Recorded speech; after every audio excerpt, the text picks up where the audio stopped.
Hey, all, I am back. I'm Jen Lederer, communication strategist. I help my clients communicate with more clarity, creativity, and impact.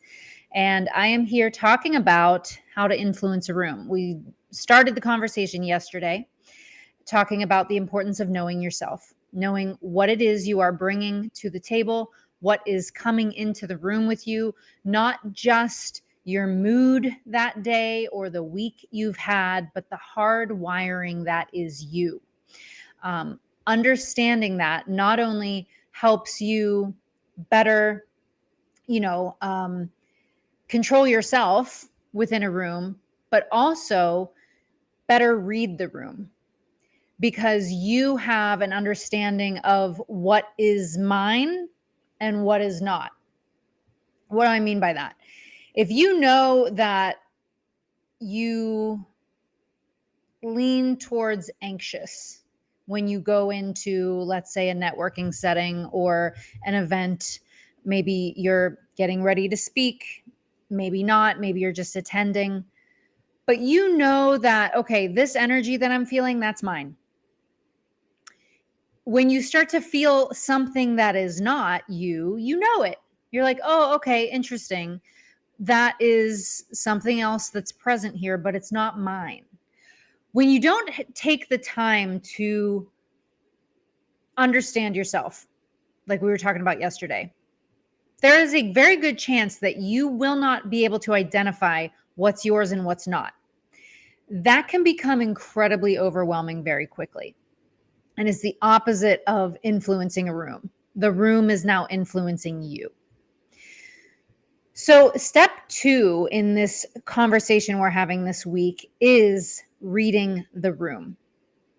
If any of you have learned my connection framework, you know that my first step is meeting them where they are. So, when you're walking into a room where you don't know anybody, you don't necessarily have any information on anything about them, certainly not their personality types or anything like that. How do you read the room? Well, we just talked about one, knowing what is yours so that you can identify what's not yours. You can identify, is everyone feeling calm? Is everyone excited? Is there some fear? Is there some anxiety? But also taking into consideration the context of the room. Right? Are these working professionals? Are they entrepreneurs? Are they creatives? Are you in a room full of intersections when it comes to different demographics? Are they all straight white people? I hope not. What a boring room. But you want to take into consideration what are the life experiences of the people in this room. And what is the context of the world right now? What are some of the things that are present in these people's lives? It can be as mundane as the weather, right? That's something everyone loves to talk about. It's an easy way to find connection. It can be as big as the politics, right? The world events. And when you're wanting to influence a room, you use this context to understand what others might be holding or might be experiencing. And you have the choice to either speak to it directly, right? And just say some of the shit that other people are thinking and experiencing, which will immediately have them say, oh my God, you're reading my mind. Oh my God, I'm so glad somebody said it. You're already influencing the room. When you are the one who's willing to say it, say the thing, talk about the elephant in the room. It's this pressure release that happens that everyone's like, oh, okay, so we're being real then? Oh, we're allowed to just show up authentically then? People want to be around the person who's giving permission to show up authentically. You also don't have to speak to it directly, right? When you are aware of yourself, when you are aware of the room, when you are reading the room, having a sense of the experience that people are having that day, that week, that year, throughout their life. You can speak to it without speaking it directly. So the way that you might, take extra care to help someone feel comfortable, to help them feel welcome, to do the work of starting a conversation that is enjoyable. You don't have to always talk about the elephant in the room to be responsible for the elephant in the room, right? And when you do that, people feel more calm around you. They may or may not be able to put their finger on why, but it is because they feel safe around someone who gets it, right? When you are talking to someone that you're just like, damn, like you're making me feel comfortable. You're like, you get it. You get why I might not want to be here. You get why I might be feeling excited or feeling nervous or feeling afraid or whatever experience they might be having. If you can take that into consideration when you're talking to somebody, they feel it. And what is the thing that everybody talks about with marketing? Know, like, and trust. So within you knowing yourself and reading the room, you can create this experience where people will innately start to trust you. And they may not even know why. They just know that they feel calm around you. They feel comfortable around you. And now you're able to really have more influence over that room because you're also not overwhelmed by it. Because again, going back to the first part, you know what's yours, you know what isn't. And now you can, it becomes a game of like, okay, how much of this can I be with right now?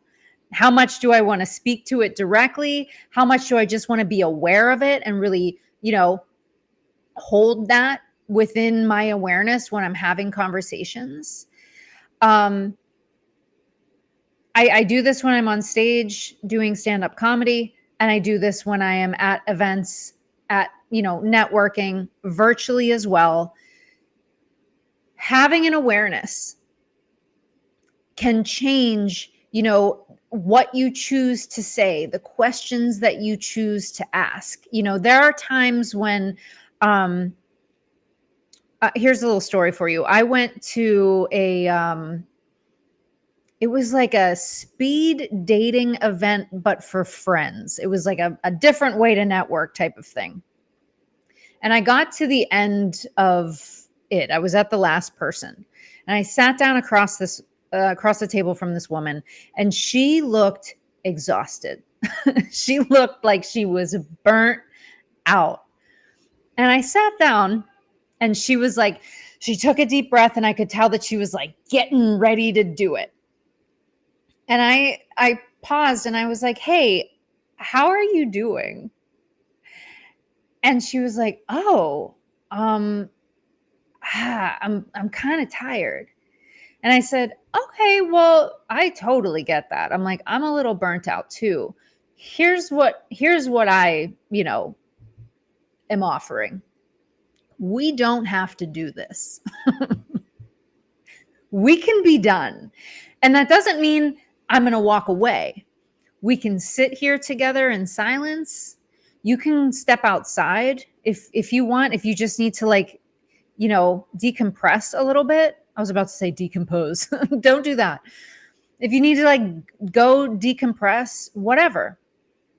And as soon as I gave her the out, as soon as I gave her the option and spoke to we don't have to do this, I watched the energy authentically come back into her body. And she was like, you know what? I'm good. And we had such a great conversation. I was like, we don't need they had all of these questions and stuff for you to move through to give you prompts of what to talk about. I was like, we don't even need to do any of that. I got you. Let's just talk. Let's just connect. We had the best conversation. And at the end of it, she goes, this was the best conversation I had all night.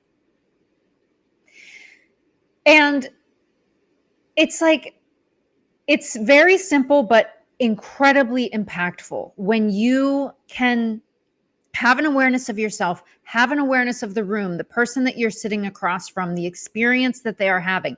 In that moment, I decided to speak directly to it. I was like, hi, how are you doing?